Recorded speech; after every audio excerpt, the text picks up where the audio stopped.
Booth লেভেলে কতটা মজবুত দল, সাংগঠনিক শক্তি, দুর্বলতা সহ বিধানসভা নির্বাচনের রণকৌশল ঠিক করতে দুদিনের পশ্চিমবঙ্গ সফরে আসছেন কেন্দ্রীয় স্বরাষ্ট্রমন্ত্রী অমিত শাহ। খবর, রাজ্য বিজেপির শীর্ষ নেতাদের সঙ্গে বৈঠক করবেন বিজেপির চাণক্য।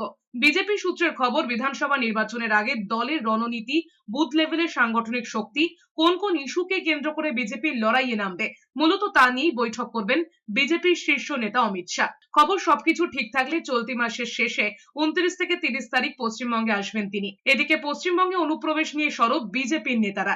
এসআইআর এ 1 কোটির নাম বাদ যাবে বলে সরব হয়েছেন, কিন্তু এসআইআর এ অনেক মতুয়াদের নাম বাদ যাবে বলে আশঙ্কা করছেন তারা। স্বাভাবিকভাবেই এসআইআর নিয়েও আলোচনা হবে বলে জানা গিয়েছে।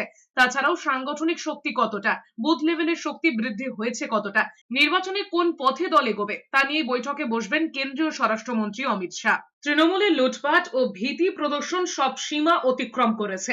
শনিবার তাহেরপুরে সভায় যোগ দিতে আসার আগে সোশ্যাল মিডিয়ায় পোস্ট করে তৃণমূলকে আক্রমণ করেছেন প্রধানমন্ত্রী নরেন্দ্র মোদী। তিনি বলেছেন, পশ্চিমবঙ্গের মানুষ কেন্দ্রীয় সরকারের জনমুখী প্রকল্পের সুবিধে পাচ্ছেন, একই সঙ্গে তৃণমূলের অপশাসনের কারণে তারা ভোগান্তির শিকার হচ্ছেন।